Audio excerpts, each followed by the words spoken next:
Hello everyone, welcome to crystal IQ knowledge. इस video में हम पढ़ेंगे class 7 history chapter 10 18th century political formation का पार्ट 2। पार्ट फर्स्ट में हमने आपको कई सारी चीज़ें पढ़ाई थी, तो पहले आप वो देख लेना, फिर इस पर आना, ठीक है, ताकि आपको चैप्टर अच्छे से समझ में आ जाए। मैप 1 एंड मैप 2 देखा था हमने, जैसे कि first half of the 17th century 18th century. तो यहाँ पर मुगल का कंट्रोल कहाँ तक था? इधर से लेकर के पूरा सदर्न इंडिया तक मुगल का कंट्रोल था, ठीक है, बहुत बड़ा एम्पायर था इनका। फिर ना 1765 में ब्रिटिशर्स ने भी कई सारी जगह पर पावर गेन कर ली थी। जो बैटल ऑफ बक्सर हुई थी 1765 में, 1764 में हुई थी, और 1765 में ना दीवानी राइट्स गेन कर लिए थे जो ब्रिटिशर्स थे, बंगाल के, बिहार के एंड उड़ीसा के, ठीक है। तो यहाँ पर उनका कंट्रोल हो गया था। फिर यहाँ पर हमने देखा था 1707 में औरंगजेब की डेथ हुई थी, और 1761 में जो बैटल ऑफ पानीपत हुई थी अहमद शाह दुरानी के बीच में, जिसको अब्दाली भी कहते हैं, उससे 5 बार लूटा था, ठीक है, दिल्ली को, और मराठास के बीच में। मराठास हार गए थे उनसे। जो अहमद शाह दुरानी हैं उनको अब्दाली भी कहते हैं, अहमद शाह अब्दाली। तो वो जो थे ना अफगान रूलर थे, ठीक है। तो इनके बारे में देखा था, और बाकी की दोनों बैटल भी हमने आपको बताई थी पानीपत की, तो आपको कमेंट बॉक्स में बताना है, ठीक है। फिर क्राइसिस हुआ मुगल एम्पायर में, कई सारी पॉलिसीज़ जो थी, जो औरंगज़ेब की बहुत ही मतलब बेकार थी, जैसे कि ज़्यादा टैक्स वगैरह लगाना है ना, तो वो सब हमने आपको एक्सप्लेन किया था, ठीक है। तो उसके बाद में जो गवर्नर सूबेदार थे उन्होंने भी अपना कोशिश किया कि इंडिपेंडेंट स्टेट बना लें। तो फिर इसके बाद में हमने ये भी देखा था, नादिर शाह के अटैक हुए थे, है ना। नादिर शाह ईरान के थे, और अहमद शाह अब्दाली दुरानी ये कहाँ के थे?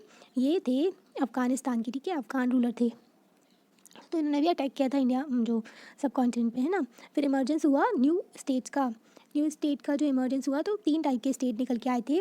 फर्स्ट वाले जो मुगल की ओल्ड प्रोविंसेस थी, जैसे कि अवध, बंगाल एंड हैदराबाद। तो ये लोग आर्म्ड स्ट्रगल नहीं किया था, इन्होंने लड़ाई झगड़ा कुछ भी नहीं किया था, बस अपना पॉलिटिकल, मिलिट्री और जो रेवेन्यू था उस सब में कंट्रोल किया, इकोनॉमिक जो था, और फिर इनका कंट्रोल हो गया, ठीक है, बंगाल, अवध एंड हैदराबाद का, है ना। और फिर उसके बाद में सेकेंड स्टेट आज हम पढ़ेंगे, जो कि मुगल्स के वतन जागीर थे, ठीक है। जो राजपूत के बारे में हमने देखेंगे कि जो राजपूत हुआ करते थे वतन जागीर हुआ करते थे, तो ये भी इंडिपेंडेंट होने लगे थे। थर्ड हम देखेंगे जो मराठास एंड सिख के बारे में एंड जाट के बारे में, जो कि इन्होंने आर्म्ड स्ट्रगल किया था, इन्होंने फाइट किया था ताकि अपना इंडिपेंडेंट रूल इस्टेब्लिश कर सकें। ओल्ड मुगल प्रोविंसेस के बारे में हम देख चुके थे। सादत खान ने अवध को फाउंड किया था, ठीक है। मुर्शीद कुली खान ने बंगाल को, असफ जहाँ ने हैदराबाद को। यहाँ देखिए मैप हम आपको दिखाते हैं, ये देखो यहाँ ना बंगाल में जो फाउंड किसने किया था बंगाल को? सादत खान ने, जो सॉरी सादत खान नहीं, मुर्शीद कुली खान ने। अवध को फाउंड किया था बुरहान उल मुल्क सादत खान ने, ठीक है, अवध को फाउंड किया था, जिनका कंट्रोल रोहिलखंड में भी उन्होंने कंट्रोल कर लिया था। रोहिलखंड ना ये वाला देखो, यहाँ पर फर्टाइल प्लेन, तो यहाँ पर रोहिलखंड में उनका कंट्रोल हो गया था, ठीक है। फिर निज़ाम जो थे जो हैदराबाद की, तो उन्होंने जो निज़ाम उल मुल्क असफ़ जहाँ जो थे, इन्होंने इसको फाउंड किया था, ठीक है। हैदराबाद जो निज़ाम का एरिया हो गया था ये वाला, ठीक है, हैदराबाद को फाउंड किया था। फिर बाद में और पॉलिटिकल कंडीशन चेंज हुई, तो बंगाल पे इनका कब्जा हो गया था, जो हमने आपको बताया ना 1765 में बैटल ऑफ बक्सर के बाद में। 1764 में हुई थी बैटल ऑफ बक्सर, और 1765 में दीवानी राइट्स लिए गए थे, ठीक है। तो बंगाल पे जो ब्रिटिशर्स का कब्जा हो गया था, ठीक है, और इधर पर भी उनका कंट्रोल हो गया था। अब ना मराठास का कंट्रोल यहाँ पर हो रहा था, राजपूत यहाँ पर थे, ठीक है, और सिख का कंट्रोल यहाँ पर था, ठीक है। तो ये सारी जगहें थी। तो मैप में हमने आपको बता दिया। अभी देखते हैं यहाँ पर, इतना पढ़ चुके थे हम, है ना। हैदराबाद निज़ाम उल मुल्क असफ़ जहाँ ने फाउंड किया था, है ना। और जो अवध था सादत खान ने फाउंड किया था, बुरहान उल मुल्क सादत खान ने, ठीक है। और बंगाल जो था मुर्शीद कुली खान ने फाउंड किया था। हमने रेवेन्यू फार्मर्स और इजारदारी सिस्टम के बारे में भी आपको बताया था, ठीक है। और फिर अब देखेंगे वतन जागीर ऑफ राजपूत के बारे में देखेंगे। ये भी देखा था, 3 कॉमन फीचर थे, ठीक है। 3 कॉमन फीचर क्या थे, जो कि तीनों स्टेट में? पहला फीचर ये था कि तीनों जो थे ना ओल्ड मुगल प्रोविंसेस से निकले थे, ठीक है। तीनों जो थे पुरानी वाली प्रोविंसेस थी, लार्जर स्टेट, तो उनसे निकले थे, है ना। और ईस्ट वाले नोबल थे, पहले ये लोग नोबल थे, तो तीनों ना शकी थे, बहुत ज़्यादा शक करते थे, जो कि जागीरदारी सिस्टम था, एडमिनिस्ट्रेटिव सिस्टम। सेकेंड फीचर ये था कि इनकी टैक्स कलेक्शन की मेथड डिफरेंट थी, है ना, रेदर देन रिलाइंग। तो इनकी ना जो वो रिलाई नहीं करते थे ऑफिसर्स के ऊपर। ये ऑल 3 रिजीम ने कॉन्ट्रैक्ट कर लिया था रेवेन्यू फार्मर्स के साथ में, और इजारदारी सिस्टम शुरू कर दिया था, ठीक है। और फिर थर्ड फीचर जो था कि कॉमन फीचर तीनों में ये था कि रीजनल स्टेट जो थे और relationship rich bankers and merchant के साथ में, ये भी हमने आपको एक्सप्लेन किया था, ठीक है। वतन जागीर ऑफ राजपूत सेकंड टाइप का जो हम देख रहे हैं, जो इमर्ज हुई थी मुगल प्रोविंसेस में से इंडिपेंडेंट स्टेट, ठीक है। राजपूत किंग क्या करते थे? सर्व करते थे वो मुगल के अंदर, है ना, जो मुगल के अंदर ही थे, मतलब कि वो उनकी ऑटोनॉमी थी उनके पास में, वो अपना एडमिनिस्ट्रेशन चला सकते थे, अपने एरिया में रूल कर सकते थे, पर जो हेड कौन होगा वो मुगल थे, ठीक है, बिलोंग करते थे, जो कि अम्बेर एंड जोधपुर के, तो वो मुगल के अंदर सर्व करते थे, ठीक है। इन एक्सचेंज, तो उनको एक्सचेंज में क्या मिलता था कि वो परमिटेड थे, अपनी ऑटोनॉमी थी उनके पास में, वतन जागीर के अंदर, मतलब कि अपनी जगह पर वो रूल कर सकते हैं, ठीक है, अपने एरिया पर रूल कर सकते हैं, पर उनका जो हेड होगा वो मुगल ही कहलाएगा, मतलब मुगल से वो पंगा नहीं लेंगे, ऐसा कुछ था। तो मतलब जो मैट्रिमोनियल अलायंस भी थी ना, उनकी शादी वादी भी करवा दी थी उन्होंने, प्रिंसेस जो थी उनकी शादी वादी हुई थी, रिश्तेदार भी थे वो लोग, है ना। और हमने देखा भी था जैसे कि जो जोधा थी, है ना, कई सारी प्रिंसेस थी, तो उनकी शादी हो गई जैसे अकबर के साथ में, तो वो वहाँ की रानियाँ बन गई थी, है ना। तो ये लोग जो थे ना, राजपूत और मुगल्स दोनों रिश्तेदार भी बन गए थे।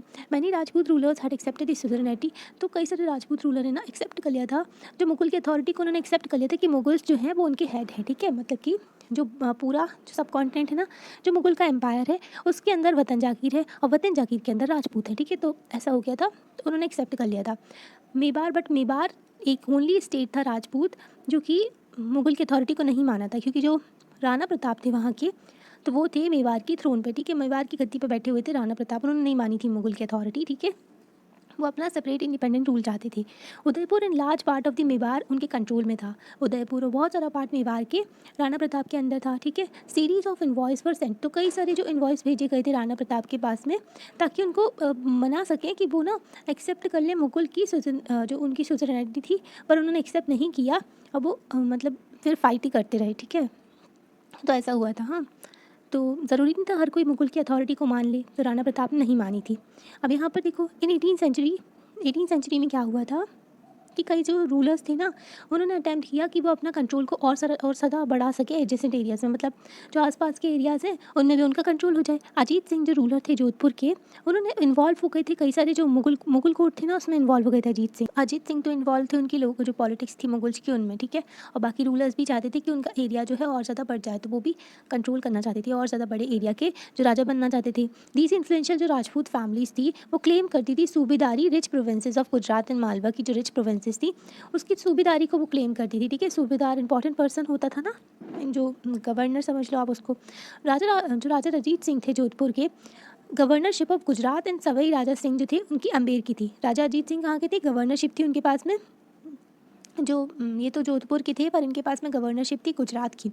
सवई राजा जय सिंह अम्बेर के थे, ठीक है, अम्बेर के थे, पर इनके पास में गवर्नरशिप मालवा की भी थी, ठीक है। These offices were renewed by emperor Jahandar Shah, तो फिर से इनको रिन्यू करके दिया गया जो जहंदर शाह थे ना, तो उनके अंदर। They also tried to extend, तो वो लोग भी ट्राई करते थे कि उनकी जो सीजनिंग पावर मतलब ना और ज़्यादा टेरिटरीज़ को वो अपने कंट्रोल में ले सकें, जो आसपास वाले जो एरियाज़ हैं ना, जो वतन हैं उनको भी अपने कंट्रोल में ले सकें। नागपुर जो है जीत लिया गया और कब्जा कर लिया गया, वो जोधपुर के अंदर आ गया। और अम्बेर जो था, अम्बेर का लार्ज पोर्शन बहुत सारा बूंदी जो Amber sorry while Amber seize large portion of Bundi, तो अम्बेर ने बहुत सारा पोर्शन ले लिया बूंदी का। अभी हमने क्या देखा था, यहाँ पर हमने देखा था कि जो जोधपुर के थे राजा अजीत सिंह थे वो, तो उनके अंदर ना अब और भी जगह आ गई थी, नागपुर भी आ गई थी, ठीक है, जो गुजरात और नागपुर भी आ गई थी। और जो अम्बेर था, अम्बेर के राजा थे, मालवा की भी गवर्नर थे, है ना, तो उनके अंदर में क्या आ गया था, उनके अंदर में जो बूंदी भी आ गया था, है ना। Sawai Raja Singh founded his new capital, तो ये इंपॉर्टेंट है, सवाई राजा सिंह थे ना, उन्होंने फाउंड किया था जयपुर को, ठीक है, जयपुर को उन्होंने फाउंड किया। और जो गवर्नरशिप उनको जो सूबेदारी थी जो उनको आगरा की भी मिल गई थी, उन्होंने जयपुर को फाउंड किया सवाई राजा सिंह ने, और उनको गवर्नर भी बन गए थे, सूबेदार बन गए थे आगरा के। मराठा कैंपेन चले राजस्थान साइड फ्रॉम 1740 से, तो बहुत ज़्यादा प्रेशर भी था इनके ऊपर। अब देखो ये लोग तो अकेले नहीं है ना कि एक एरिया के लिए लड़ रहे हैं, और भी थे, जैसे कि मराठा थे वहाँ पर कंट्रोल करना चाहते थे, और भी रूलर्स थे, तो मराठा भी वहाँ पर अटैक कर रहे थे, तो इनके ऊपर भी जो प्रेशर बन रहा था, ठीक है, कि अपने राज्य को भी प्रोटेक्ट करके रखना है। अब यहाँ पर दिया हुआ है चित्तौड़गढ़ फोर्ट ऑफ राजस्थान, ठीक है। आप राजस्थान में ना बहुत सारे जो फोर्ट देखने को मिल जाएंगे, किले बड़े बड़े हैं ना, वहाँ पे बहुत सारे राजा महाराजा रहा करते थे ना। राजस्थान की हिस्ट्री बहुत बड़ी है, कोई पढ़ने बैठेगा तो उसको इतने सारे राजा महाराजाओं के बारे में पढ़ने पड़ेगा, है ना। Many Rajput chieftains built number of forts, तो वहाँ पर बहुत सारे फोर्ट्स हैं, ठीक है, हिल टॉप्स पे, एकदम हिल के ऊपर उन्होंने किले बनवा कर रखे हैं, ठीक है।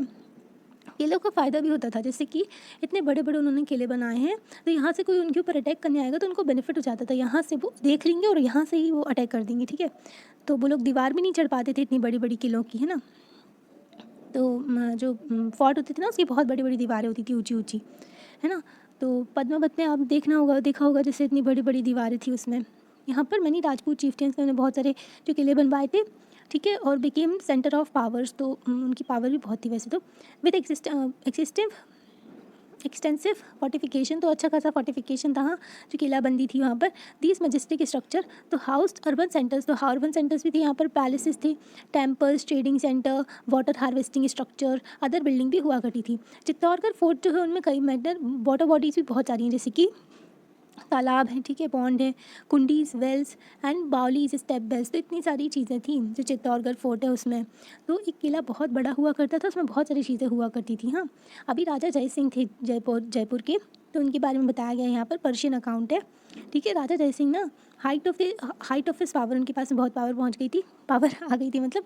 He was governor of Agra, Agra के गवर्नर रहे वो 12 साल तक, मालवा के 5 से 6 साल तक रहे, ठीक है। इनके पास में बड़ी सी आर्मी थी और हथियार वगैरह भी थे और बहुत ज़्यादा वेल्थ भी था, पैसे वगैरह भी थे। तो इनका ना एक्सटेंड था कंट्रोल जो कि दिल्ली से लेकर के banks of the Narmada, banks जो कि नर्मदा रिवर है, तो उसके किनारे का सारा एरिया जो होता है ना बैंक्स ऑफ द रिवर कहलाता है। जंतर मंतर जयपुर में है, तो सवाई जय सिंह तो पूछ सकते हैं आपसे जंतर मंतर किसने बनवाया था, ठीक है। तो सवाई जय सिंह जो कि फाउंडर थे गुजरात के, तो उन्होंने बनवाया था। ये ना रूलर थे, अम्बेर के भी रूलर थे। इन्होंने 5 एस्ट्रोनॉमिकल ऑब्जर्वेटरी बनाई। एस्ट्रोनॉमिकल क्या होता है? एस्ट्रोनॉमी जो आप यूनिवर्स के बारे में जितनी भी सेलेस्टियल बॉडीज़ हैं, जो आसमान में आप देखते हो ना जितनी भी चीज़ें हैं, तो उनके बारे में अगर आप स्टडी करते हो, जानने की कोशिश करते हो, तो आप एक एस्ट्रोनॉमर हो जाते हो ना। तो वही एस्ट्रोनॉमिकल ऑब्जर्वेटरी कि आप ऑब्जर्व कर सको क्या है ऊपर ना, तो ऐसे टेलीस्कोप से देखते हैं ना, तो उसी तरीके से। तो एक दिल्ली में, एक जयपुर, उज्जैन, मथुरा, वाराणसी, ठीक है। दिल्ली, जयपुर, उज्जैन, मथुरा, वाराणसी में उन्होंने बनाई थी। इनको जंतर मंतर कहते थे। ये जो ऑब्जर्वेटरी थी इसमें कई सारे इंस्ट्रूमेंट थे जो कि हम हेवनली बॉडीज़ को पढ़ सकते हैं उनको देखकर। आज भी हैं जो ये जंतर मंतर है ना, तो लोग जाते भी हैं यहाँ पर घूमने के लिए, ठीक है। अभी हमने देख लिया वतन जागीर के बारे में। हाँ, अब देखते हैं जो सीजिंग इंडिपेंडेंस, जो फाइट करके इंडिपेंडेंस कौन लेता है? फाइट करके इंडिपेंडेंस लेते हैं सिख, जाट एंड मराठास, है ना। जो सिख थे, सिख एक पॉलिटिकल कम्युनिटी बन गई थी ड्यूरिंग 17th सेंचुरी तक, क्योंकि हमने चैप्टर 8 में भी देखा था कि जो जहांगीर थे उन्होंने एग्जीक्यूशन का ऑर्डर दिया था। जो सिख गुरु थे अर्जन देव जो थे उनको ना एग्जीक्यूट कर दिया था, जो कि जहांगीर था। और फिर जो औरंगज़ेब था उसने भी जो तेग बहादुर थे गुरु, तो उनकी भी एग्जीक्यूशन करवा दिया था, है ना। तो उसकी वजह से जो सिख थे ना, पॉलिटिकल ऑर्गेनाइजेशन की इनकी भी बहुत बड़ी स्ट्रेंथन हो गई थी। मिलिट्री तो बनी गई थी, फिर पॉलिटिकल भी होते गए थे। Help in regional state building, तो इनका एक रीजनल स्टेट बनने लगा पंजाब। सेवरल बैटल्स यहाँ पर लड़ी गई जो गुरु गोबिंद सिंह थे उन्होंने अगेंस्ट राजपूत के भी अगेंस्ट और मुगल्स के भी अगेंस्ट, ठीक है। तो हर कोई एक दूसरे से लड़ता था अपने आप को बचाने के लिए, ठीक है। तो ऐसा चल रहा था। फिर ना क्या हुआ, कई सारी बैटल लड़ी जो गुरु गोबिंद सिंह ने against Rajput and Mughal rulers के, बोथ जो थे before and after institution of Khalsa. तो खालसा के पहले खालसा बनाया गया 1699 के, जो पहले भी उन्होंने फाइट की मुगल्स और जो राजपूत थे, और इसके बाद में भी जब खालसा बन गया उसके बाद में भी। जब गुरु गोबिंद सिंह की डेथ हो गई 1708 में, तो खालसा ने एक रिवॉल्ट अगेंस्ट मुगल अथॉरिटी कर दिया अंडर बंदा बहादुर लीडरशिप। बंदा बहादुर भी इंपॉर्टेंट लीडर थे जो सिख के, है ना। तो क्या हुआ, जब जो गुरु गोबिंद से उनकी डेथ हो गई थी 1708 में, तो खालसा ना एक इंपॉर्टेंट पावरफुल निकल के आए, पावरफुल हो गए थे बहुत ज़्यादा, और उन्होंने ना रिवॉल्ट किया अगेंस्ट किसकी? मुगल अथॉरिटी के, है ना। मुगल अथॉरिटी के अंडर लीडरशिप किसकी थी? यहाँ पर बंदा बहादुर की थी। डिक्लेयर देयर सोवरेन रूल, तो सोवरेन रूल हो गया उनका। सोवरेन क्या होता? जब आप अपने अंदर के और बाहर के सारे डिसीजन खुद लेते हो, जैसे कि कोई कंट्री है तो उसके सारे डिसीजन वो खुद लेती है, चाहे उसकी फॉरेन पॉलिसी हो, चाहे इंटरनल पॉलिसी हो, ठीक है। किससे कैसे रिलेशन रखने हैं, किस कंट्री से कैसे रिलेशन रखने हैं ना, तो वो होती है सोवरेन कंट्री। लाइक इंडिया एक सोवरेन कंट्री, हम अपने डिसीजन खुद लेते हैं, ठीक है। तो ये सोवरेन रूल अपना इस्टेब्लिश कर लिए थे, ठीक है। यहाँ पर इन्होंने ना कॉइन्स भी निकाल लिए थे अपने, striking coins in the name of Guru Nanak. तो गुरु नानक इन गुरु गोबिंद सिंह के नाम पे इन्होंने कॉइन भी निकाले थे। गुरु नानक पहले गुरु थे और गुरु गोबिंद सिंह जो 10वें गुरु थे, ठीक है। तो इस्टेब्लिश किया इन्होंने अपना एडमिनिस्ट्रेशन खुद ही, जो सतलज एंड जमुना के बीच में सारा एडमिनिस्ट्रेशन सिख का हो गया था, है ना। तो बंदा बहादुर कैप्चर कर लिए गए 1750 में, और इनको भी एग्जीक्यूट कर दिया गया 1716 में। तो बंदा बहादुर की भी डेथ हो गई थी फिर, है ना। यहाँ पर ना स्वाड दी है महाराजा रंजीत सिंह। रंजीत सिंह बहुत ही इंपॉर्टेंट रूलर थे यहाँ की, ठीक है, जो सिख में, है ना। Under the number of able leaders, तो जो बहुत ही अच्छे लीडर्स जो थे, एबल कैपेबिलिटी थी जिनके पास में बहुत सारी, ठीक है। 18th सेंचुरी में सिख ने ऑर्गेनाइज किया अपने आप को बंड्स और कॉल्ड दी जथास। तो बंड और जथास भी कहते हैं उसको, लेटर इसको मिसल भी कहने लगे। तो ग्रुप हो सकता है, तो आपसे पूछ सकते हैं कि जथास क्या है, मिसल क्या है ना, बंड्स है उसको क्या बोलते हैं, तो इसको ऐसे आपको बताना है, ठीक है। Their combined forces are known as the grand army. तो इनकी बहुत ही कंबाइंड फोर्सेस हुआ करती थी जिसको ग्रैंड आर्मी कहते थे, हाँ, दल खालसा। तो बड़ी सी फोर्स होती थी जिसको क्या बोलते थे, दल खालसा, ग्रैंड आर्मी, है ना। द एंटायर बॉडी, जो सारी लोग थे ना वो मिलते थे कहाँ पर, अमृतसर में, at the time of Baisakhi and Diwali. तो बैसाखी एंड दिवाली जो था इंपॉर्टेंट फेस्टिवल था। ये कलेक्टिव डिसीजन लिया करते थे जिसको कहते थे resolution of the Guru much, मतलब कि रेजोल्यूशन सारे ना कलेक्टिव डिसीजन लिया करते थे, यहाँ पर सबकी रजामंदी होती थी। अ सिस्टम कॉल्ड राखी, ये भी इंपॉर्टेंट है, आपसे पूछेंगे राखी क्या है, ठीक है। तो वॉज इंट्रोड्यूस, तो यहाँ पर इंट्रोड्यूस किया था राखी, वो वाली राखी नहीं, यहाँ पर टैक्स होता था ये, ठीक है। ऑफर करते थे प्रोटेक्शन कल्टिवेटर्स को on the payment of tax of 20% of their produce. आप 20% उनको टैक्स दीजिए, अपने जो भी आपने उगाया उसमें से 20% दीजिए, तो वो लोग आपको प्रोटेक्ट करेंगे, ठीक है। पीजेंट्स को, जो कल्टिवेटर हैं, किसान हैं, उनको, है ना। तो इस तरीके का टैक्स था। गुरु गोबिंद सिंह जो थे, गुरु गोबिंद सिंह ने इंस्पायर किया खालसा को कि बिलीव करें कि उनकी डेस्टिनी है, उनका जो भविष्य की रूल करेंगे, ठीक है। मतलब उनके वो जो भविष्य में है, ठीक है, और उनका जो मतलब फ्यूचर भी है कि वो रूल करेंगे, ठीक है। रूल करेगा जो राज करेगा Khalsa, sorry. They are well knit organisation, उनकी अच्छी ऑर्गेनाइजेशन थी, ठीक है। अच्छा, उन लोगों ने ग्रुप जो फॉर्म किया था, सक्सेसफुल रेजिस्टेंस दिया मुगल गवर्नर्स को, फिर उसके बाद में अहमद शाह अब्दाली को। रेजिस्टेंस मतलब कि उन्होंने कड़ी टक्कर दी थी, ठीक है, मुगल गवर्नर्स जो थे पहले, फिर उसके बाद में अहमद शाह अब्दाली भी अटैक कर रहा था, ना, अफगान रूलर था, जिसके साथ में बैटल ऑफ पानीपत हुई है मराठास की, ठीक है, उनके साथ में फाइट हुई थी। तो इन लोगों ने क्या किया था, जो अहमद शाह अब्दाली था ना, उसने पंजाब की जो रिच प्रोविंस थी वहाँ पर कब्जा कर लिया था, और जो सरकार ऑफ श्री हिंद जो कि मुगल्स के थे, ठीक है, तो उनको भी इन्होंने रेजिस्टेंस दिया, अहमद शाह अब्दाली को और मुगल गवर्नर्स को, ठीक है। The Khalsa declare there sovereign rule, Khalsa ने डिक्लेयर कर दिया अपना जो सोवरेन रूल, अपने खुद के कॉइन निकाल करके कॉइन इशू कर दिए थे उन्होंने 1765 में। जैसे कॉइन बंदा बहादुर ने इशू किए थे, उसमें इंस्क्रिप्शन था, ठीक है, तो उसी तरीके से जो खालसा ने भी कॉइन्स निकाल दिए 1765 में, सोवरेन रूल डिक्लेयर कर दिया। सोवरेन मतलब कि आप अपने डिसीजंस, जैसे कि एक स्टेट है, हमारी कंट्री है, तो वो अपनी फॉरेन पॉलिसी, अपने बाहर के डिसीजन, अपनी कंट्री के विद इन अंदर के डिसीजन सारे खुद लेते हैं, किसी से पूछने की ज़रूरत नहीं पड़ती, या फिर दूसरी किसी कंट्री का जो उनसे पूछने की ज़रूरत नहीं पड़ती है। वो अपने सारे डिसीजन जब हम खुद लेते हैं, हमारी कंट्री सोवरेन है। ब्रिटिश बोल रहे थे कि हमको क्या देंगे, वो डोमिनियन स्टेटस देंगे, मतलब कि वो लोग हमारे हेड पे रहेंगे, हमारी फॉरेन पॉलिसी डिसाइड करेंगे, पर हमने बोला हमको सोवरेन रूल चाहिए, हमारी कंट्री सोवरेन रहेगी, सारे डिसीजन हम खुद के खुद चलेंगे, ठीक है। तो ये होता है सोवरेन रूल। तो मतलब कि जो खालसा थे, जो थे ना खालसा, तो उन्होंने खुद का अपना सोवरेन रूल डिक्लेयर कर दिया था, ठीक है। The Sikh territory in the late 18th century extended थी इंडस से लेकर के जमुना तक, पर जो ना इनका रूल था डिवाइडेड था डिफरेंट रूलर्स में, ठीक है। बड़ा सा एरिया था इनका, पर अलग अलग रूलर्स यहाँ पर रूल कर रहे थे, कोई बड़ा राजा नहीं था, ठीक है, महाराजा नहीं था इनका। फिर क्या हुआ, महाराजा रंजीत सिंह आए, उन्होंने यूनाइट किया सभी ग्रुप्स को एंड एस्टैब्लिश किया अपनी कैपिटल लाहौर में, ठीक है। रंजीत सिंह के अंदर ये सारे जो बड़ा सा एक ग्रुप बन गए थे, मतलब ये बड़ा सा स्टेट बन गया था, ठीक है, सिख एम्पायर बन गया था इनका, और कैपिटल थी लाहौर 1799 में, ठीक है। अब मराठास के बारे में देखते हैं। मराठा एक अनदर जो पावरफुल किंगडम था, रीजनल किंगडम था, जो कि अपोजिशन कर रहा था मुगल रूल का। शिवाजी का टाइम पीरियड दिया हुआ है 1627 से 1680 तक। शिवाजी का पोर्ट्रेट है यहाँ पर, ठीक है।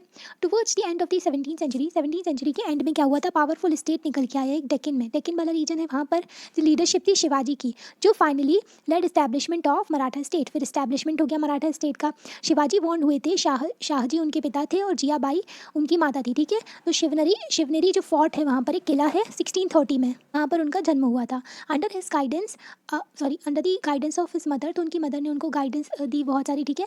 और उनके गार्डियन जो दादा कौंडेव, जो Shivaji embarked on a career of conquest at a young age, तो ना फिर उनकी बहुत जीत हुई थी, जो कि कम उम्र में भी वो इतना कुछ कर गए थे, ठीक है। तो उनका करियर अच्छा जा रहा था। तो ऑक्यूपेशन कर लिया उन्होंने जवेली का, ठीक है, जवेली का ऑक्यूपेशन वहाँ उनके कंट्रोल में आ गया था। मेड हिम, तो वो बहुत पावरफुल रूलर बन गए थे, अनडिस्प्यूटेड लीडर्स मालवा हाईलैंड्स के, जिसकी बात से उनका फिर फर्दर एक्सपेंशन किया उन्होंने, और भी जगहों पर फिर अपना रूल एस्टैब्लिश किया।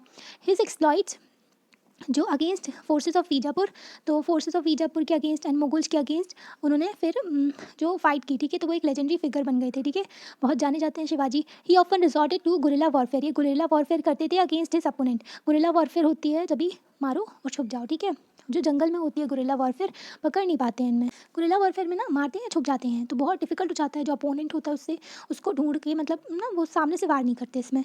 तो गुरिल्ला वॉरफेयर ये प्रैक्टिस करते थे, मतलब कि मार के छुप जाते थे। तो ये वाली जो है बहुत, ये जो टैक्टिक है ना, ये जो गुरिल्ला वॉरफेयर है, फिर हमारे जो फ्रीडम फाइटर्स थे, जो कि जो फाइट करते थे, तो वो ब्रिटिशर्स के अगेंस्ट भी इसको यूज़ करते थे। फिर क्या हुआ, फिर जो गुरिल्ला वॉरफेयर करते थे, ये इंट्रोड्यूस किया इन्होंने एफिशिएंट एडमिनिस्ट्रेटिव सिस्टम को, एडमिनिस्ट्रेटिव सिस्टम अच्छा इन्होंने बनाया, जो कि रेवेन्यू कलेक्शन की दो मेथड थी, चौथ एंड सरदेशमुखी, ये टैक्स है ये चौथ एंड सरदेशमुखी इन्होंने लगाया, जिससे एक स्ट्रॉन्ग मराठा स्टेट निकल करके आया। तो शिवाजी ने कई सारी जगहों पर अपना जो कंट्रोल किया और फिर दो टैक्स के सिस्टम भी लगाए। चौथ एंड सरदेश मुखी ये टैक्स के सिस्टम है, ठीक है। Kingdom was another powerful regional kingdom था, ठीक है, जो कि अपोजिशन मुगल रूल का अपोज कर रहे थे। शिवाजी इसके बहुत पावरफुल रूलर थे और इनकी जो वॉरियर फैमिलीज थी देशमुख उनको सपोर्ट किया करती थी। हाईली मोबाइल पीसेंट जो इधर से उधर मूव किया करते थे, पेस्टोरल्स जो कि ना चरवाहे होते हैं, कुनबीस, ये भी ना बैकबोन थे मराठा आर्मी के, ठीक है। तो कुनबीस हो गए और देशमुख ये इंपॉर्टेंट थे आर्मी में मराठा की। शिवाजी ना फोर्सेस को चैलेंज शिवाजी जो थे अपनी फोर्सेस को यूज़ करते ताकि चैलेंज कर सके मुगल्स को पेनिनसुला में। आफ्टर शिवाजी की डेथ के बाद में effective power in the Maratha state was wielded by the family of Chitpavan Brahmins. तो चित्तपवन ब्राह्मण्स आ गए थे जो शिवाजी की डेथ के बाद में, जो कि शिवाजी के सक्सेसर के तौर पे आए थे एस पेशवा। पेशवा था प्रिंसिपल मिनिस्टर और प्राइम मिनिस्टर भी कह सकते हैं। पूना जो थी कैपिटल बन गई थी मराठा किंगडम की। अभी आगे का देखते हैं यहाँ पर अंडर द पेशवा के अंदर क्या होता था, मराठा ने डेवलप की थी अपनी सक्सेसफुल मिलिट्री ऑर्गेनाइजेशन। बहुत बड़ी इनकी मिलिट्री ऑर्गेनाइजेशन हो गई थी। देयर सक्सेस ले इन बाईपासिंग दी फोर्टिफाइड एरियाज। तो क्या करते थे, ये बाईपास करते थे जो फोर्टिफाइड एरियाज थे मुगल्स के, ठीक है, उनको छोड़ करके सिटीज़ को रेड किया करते थे, ठीक है। एंड जो मुगल आर्मीज थी उनको जो उनकी सप्लाई लाइंस को काट देते थे और री इन्फोर्समेंट थ्रू दी ईस्टली डिस्ट्रिक्ट। क्या होता था कि जो सप्लाई हुआ करती थी ना, खाना और बहुत सारी जो चीज़ें होती हैं वो मुगल आर्मी को दी जाती थी, तो उनकी सप्लाई लाइंस को काट देते थे, सिटी पर रेड कर देते थे, है ना। तो ऐसे जो ऐसे किया करते थे ताकि उनको हरा सकें, है ना। बिटवीन 1720 से 1761 मराठा एम्पायर एक्सपेंड हो गया था और ज़्यादा। Gradually shift away the authorities of the Mughal empire. Malwa and Gujarat were seized from the Mughals. तो मालवा एंड गुजरात में मराठा का कंट्रोल हो गया था। अब क्या हुआ था यहाँ पर, मालवा एंड गुजरात में तो कंट्रोल हो गया उनका। 1730s में मराठा किंग जो था ना, और मराठा किंग जो थे उनको ओवरलॉर्ड बना दिया डेक्कन पेनिनसुला का। डेक्कन पेनिनसुला जो कि साउथ वाला रीजन है ना, तो उसका ये जो वो बन गए थे, वहाँ के राजा बन गए थे, ठीक है। तो यहाँ पर इनके पास में पावर आ गई थी, उनके पास में राइट आ गया था कि वो चौथ और जो सरदेश मुखी टैक्स हुआ करता था वो सारे रीजन पे लगा सकते हैं। चौथ एंड सरदेश मुखी क्या होता था, चौथ जो होता था 25% of the land revenue claimed by zamindar जो थे इसको क्लेम किया करते थे। In the Deccan this was collected by Marathas. तो मराठास जो थे डेक्कन में इसको कलेक्ट किया करते थे। 25% जो लैंड रेवेन्यू मतलब कि 100% है, तो उसमें से 25% इनको टैक्स में देना पड़ेगा, ठीक है, ज़मीन से। और सरदेश मुखी होता था 9 to 10% लैंड रेवेन्यू पेड, तो head of the revenue collector होते थे उनको दिया जाता था। तो ये 25% लैंड रेवेन्यू था जो कि मराठास लिया करते थे, है ना। तो उनके अंदर जाता था, ज़मींदार इसको कलेक्ट करते थे, है ना। और सरदेश मुखी जो था 9 to 10% जो लैंड रेवेन्यू था पे किया जाता था हेड रेवेन्यू कलेक्टर को डेक्कन में। तो ये दोनों जो टैक्स थे मराठास लगाया करते थे वहाँ पर, ठीक है। जो बाजीराव वन थे, बाजीराव के बारे में मूवी भी थी ना। तो बाजीराव जो थे बाल लाल थे, was the son of the Peshwa Balaji Vishwanath के बेटे थे। इन्होंने मराठा जनरल एक ग्रेट मराठा जनरल थे जिनको श्रेय दिया जाता है कि उन्होंने अपना जो किंगडम था ना, मराठा किंगडम, बहुत ज़्यादा एक्सपेंड किया था बियॉन्ड विंध्यास के बियॉन्ड भी इन्होंने एक्सटेंड किया था। विंध्या के पहाड़ है, ठीक है, बीच में पड़ते हैं मध्य प्रदेश में, फिर नर्मदा रिवर बहती है, ठीक है, और फिर सतपुरा रेंज है, फिर तापी रिवर होती है।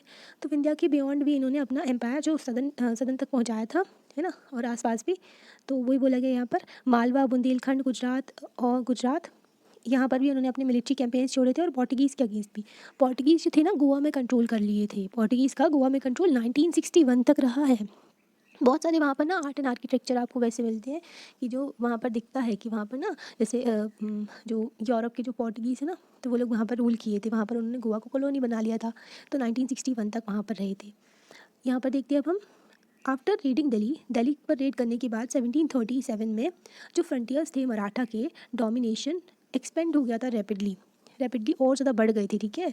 जो दिल्ली के ऊपर रेड किया उन्होंने 1737 में, फिर राजस्थान, पंजाब नॉर्थ में हो गया, and into Bengal, Orissa east में, और Karnataka and Tamil and the Telugu वो थे ना, तमिल तेलुगु स्टेट्स थे, तो वहाँ पर भी उनका कंट्रोल हो गया था।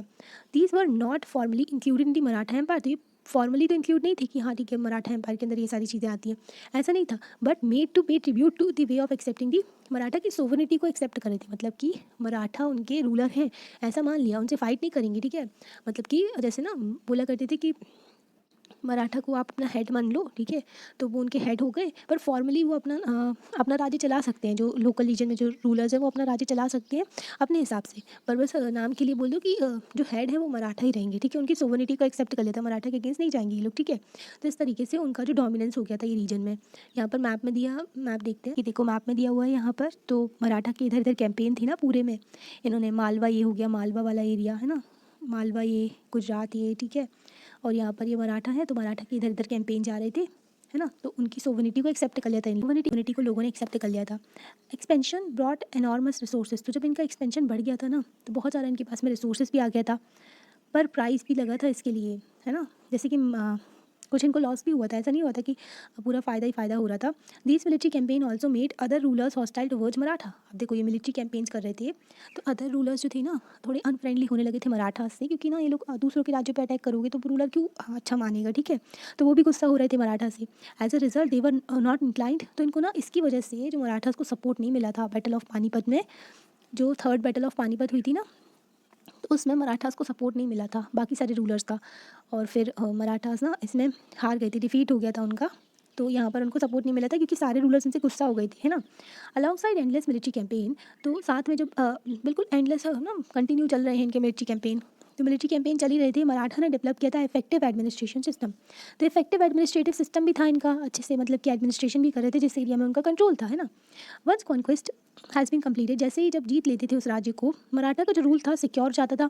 रेवेन्यू डिमांड जो होती थी इंट्रोड्यूस कर देते थे, taking local condition into account. जैसी लोकल कंडीशन होगी, जैसा एरिया में कंडीशन होगी, उस हिसाब से लोकल जो रेवेन्यू इंट्रोड्यूस कर देते थे।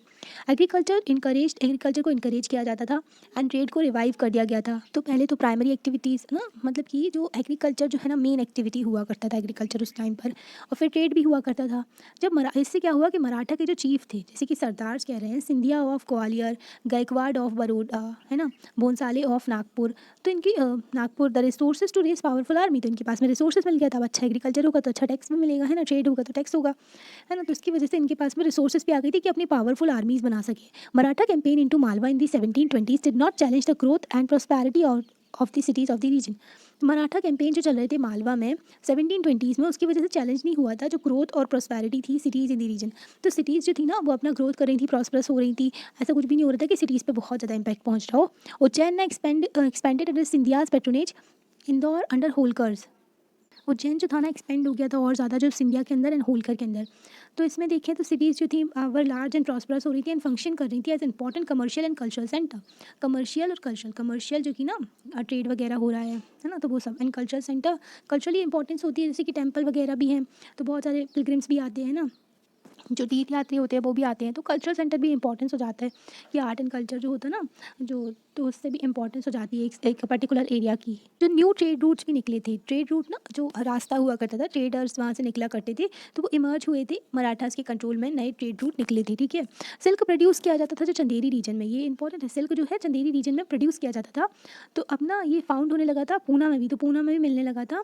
मराठास कैपिटल, मराठा की कैपिटल थी पूना। बुरहानपुर जो कि अर्लियर ना पार्टिसिपेट करते थे trade route between Agra and Surat के बीच में, जो ट्रेड रूट हुआ करता था मराठा से। सिल्क प्रोड्यूस होता था चंदेरी रीजन में सिल्क प्रोड्यूस होता था, ठीक है।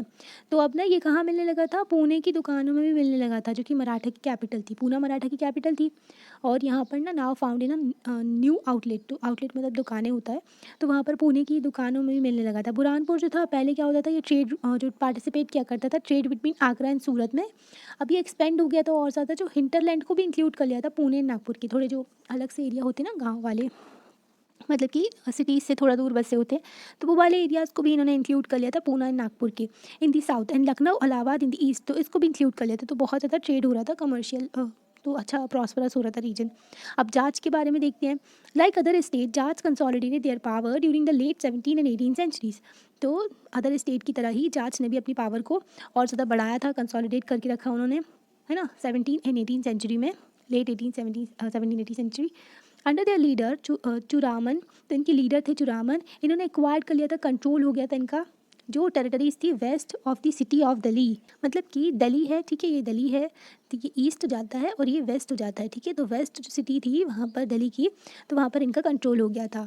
1680s में इन्होंने बिगिन कर दिया था डोमिनेट करना जो रीजन था between two imperial cities of Delhi and Agra, तो दिल्ली एंड आगरा के बीच में जो एरिया था वहाँ पर जाट का कंट्रोल हो गया था। मैप में देखते हैं, ये देखो यहाँ पर दिया हुआ ये जाट थे ना, दिल्ली और आगरा के बीच में, ठीक है, दिल्ली एंड आगरा के बीच में यहाँ पर जाट थे। मराठा की कैंपेन तो बहुत ज़्यादा चल रही थी ना, इधर इधर पूरे में फैल गए थे, ठीक है, अभी हम देखते हैं तो यहाँ पर जाट का कंट्रोल हो गया था, ठीक है, दिल्ली और आगरा के बीच में।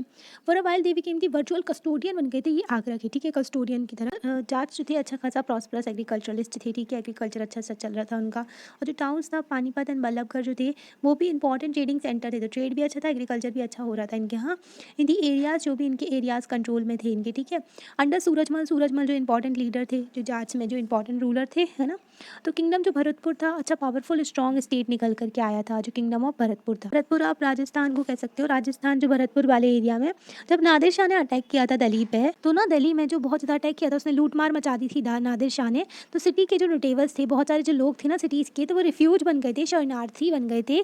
जो स्ट्रॉन्ग स्टेट जो कि भरतपुर था वहाँ पर, तो वहाँ पर भी चले गए थे लोग, है ना, टुक रिफ्यूज देयर। तो रिफ्यूजी ना ऐसे होते जब किसी कंट्री में वॉर वगैरह हो जाती है या फिर जो कोई अथॉरिटेरियन रूल होता है वो लोगों को परेशान करता है, मारता है, तो वो लोग ना अपना जो जगह छोड़ करके दूसरी कंट्री वहाँ पर जाकर ना वो रिफ्यूजी ले लेते हैं, मतलब कि रिफ्यूजी बन जाते हैं, ठीक है, रिफ्यूज हो जाता है। जब किसी कंट्री में अटैक वगैरह होता है तो ना, जैसे कि यूक्रेन में वॉर चल रही है अभी, रशिया यूक्रेन में, तो जो यूक्रेन के लोग हैं ना वो दूसरी कंट्रीज़ में जाने लगे एक रिफ्यूजी के तौर पर, शरणार्थी बन गए वहाँ पर। जैसे कि म्यांमार में अभी जो आर्मी थी उनका कंट्रोल हो गया, और अफ़गानिस्तान में वो तालिबान जो टेररिस्ट थे उन लोगों ने कंट्रोल कर लिया। तो वहाँ के लोग ना इधर उधर भागने लगते हैं, दूसरी जगह जाने लगते हैं, क्योंकि उनका जो जी नहीं पाते हैं वहाँ पर रह करके। जो आर्मी है वहाँ पर म्यांमार में मार रही है सबको, है ना। और जो अफ़गानिस्तान है, अफ़गानिस्तान में भी जो लड़कियों की तो कोई राइट्स है ही नहीं, है ना। और जो वहाँ पर बहुत ज़्यादा अथॉरिटेरियन जो मतलब मनमानी वाला रूल चल रहा है एकदम, तो वैसी जगहों से ना लोग इधर उधर जाने लगते हैं, रिफ्यूजी बन जाते हैं वो दूसरी कंट्री में जा करके। तो यहीं पर ये हुआ था जब नादिर शाह ने दिल्ली में अटैक किया, तो बहुत सारे लोग जो थे रिफ्यूजी हो गए थे, दूसरी जगहों पर जाने लगे थे। हिज सन जवाहिर शाह, तो जब ये जवाहिर शाह जो थे इसके जो इनके जो नादिर शाह के बेटे थे 30,000 ट्रूप्स लेकर के आए थे अपने खुद के, और उन्होंने हायर किया था 20,000 मराठा के लिए थे और 15,000 सिख के लिए थे, ताकि मुगल से फाइट कर सके। तो इतने सारे ट्रूप्स लेके गए थे ये लोग फाइट करने के लिए मुगल से, ठीक है। भरतपुर फोर्ट, जो भरतपुर का फोर्ट था, किला था, वो ना एकदम ट्रेडिशनल स्टाइल में बनाया गया था, पर जो जाट थी ना उन्होंने एलेबोरेट गार्डन पैलेस और कंबाइन किया था स्टाइल जो कि अमीर और आगरा का था, ठीक है। तो मतलब कि जो इंटरमिक्सिंग होती थी ना कल्चर की, तो उसी तरीके से आर्किटेक्चर फॉर्म की भी हो रही थी, मतलब कि जो शाहजहाँ ने जैसे बनवाया था अपने यहाँ जो एसोसिएट, उससे ना मतलब उसी की तरह लग रहा था इनका भी थोड़ा थोड़ा। तो मतलब कि जो भी डिज़ाइन पसंद आता था, तो जैसे मुगल्स थे वो भी अडॉप्ट कर लेते थे उनका डिज़ाइन। बंगाल का जो बांग्ला डोम था वो भी, जैसे यहाँ पर देखो पिक्चर दी हुई है 18th century palace complex eight दिख बंगला डोम, ये देखो बंगला डोम वाली ये पिक्चर है। Assembly hall on the roof of the building, ठीक है। तो असेंबली हॉल है यहाँ पर रूफ ऑफ दी बिल्डिंग में, है ना। तो उसी तरीके से यहाँ पर भी बनाया जाता था। तो आर्किटेक्चर फॉर्म में भी कॉम्बिनेशन देखने को मिलता था कि जैसे मुगल्स को कहीं राजस्थान का किला है तो उससे कुछ पसंद आ गया, तो उन्होंने अपने यहाँ जो बनवा रहे हैं तो उसमें वो इंक्लूड करवा लिया। तो इस तरीके से जाट्स ने भी अपने में इंक्लूड करवाया था। तो भरतपुर फोर्ट जो है वो भी कॉम्बिनेशन देखने को मिलता है। अभी यहाँ पर ना ये दिया हुआ है, the power of the Jats जो थी, पावर जाट की रीच हो गई थी, जेनिथ पे पहुँच गई थी एकदम पीक पे अंडर सूरजमल जो राजा थे उनके अंदर कंसोलिडेट किया था इन्होंने जाट स्टेट इन भरतपुर, जो राजस्थान में है। प्रेजेंटली अगर राजस्थान में देखें तो भरतपुर जो होगा राजस्थान में होगा। ड्यूरिंग 1756 से 1763 तक the areas under the political control of Surajmal, जो एरिया थे पॉलिटिकल कंट्रोल था सूरजमल का, वो थे जैसे कि ईस्टर्न राजस्थान है वहाँ पर, सदर्न हरियाणा में एंड वेस्टर्न उत्तर प्रदेश में और दिल्ली में। सूरजमल ने कई सारे फोर्ट भी बनवाए थे एंड पैलेसेस बनवाए थे। फेमस था लोहगढ़ फोर्ट इन भरतपुर, ये फेमस है, जाना जाता है। Is regarded as one of the strongest fort built in this region, तो बहुत ज़्यादा ना मजबूत एकदम जो ये किला बनवाया था इन्होंने, ठीक है। चैप्टर तो हो गया कंप्लीट। अभी फ्रेंच रेवोल्यूशन के बारे में देख लेते हैं। अब एल्सवेयर में क्या दिया है, एल्सवेयर में दिया है फ्रेंच रेवोल्यूशन के बारे में। कई सारे स्टेट जो थे 18th सेंचुरी में जो इंडिया में, the common people did not enjoy the right to participate in the affairs of the government, मतलब कि कॉमन पीपल को कोई राइट थोड़ी ना था कि गवर्नमेंट में पार्टिसिपेट करने का। वहाँ पर तो क्या चल रहा था, राजा का रूल चल रहा था, फिर ब्रिटेन का रूल चलने लगा, है ना। तो कॉमन पीपल के पास में कोई भी अधिकार नहीं था, मैंगो मैन के पास में, ठीक है, जो जो वो थे ना आम आदमी होते हैं। इन दी वेस्टर्न वर्ल्ड, तो वेस्टर्न वर्ल्ड में क्या हो रहा था वहाँ पर सिचुएशन ना, until the late 19th century, तो इसी तरीके की सिचुएशन थी, वहाँ पर भी किसी को भी अधिकार नहीं था।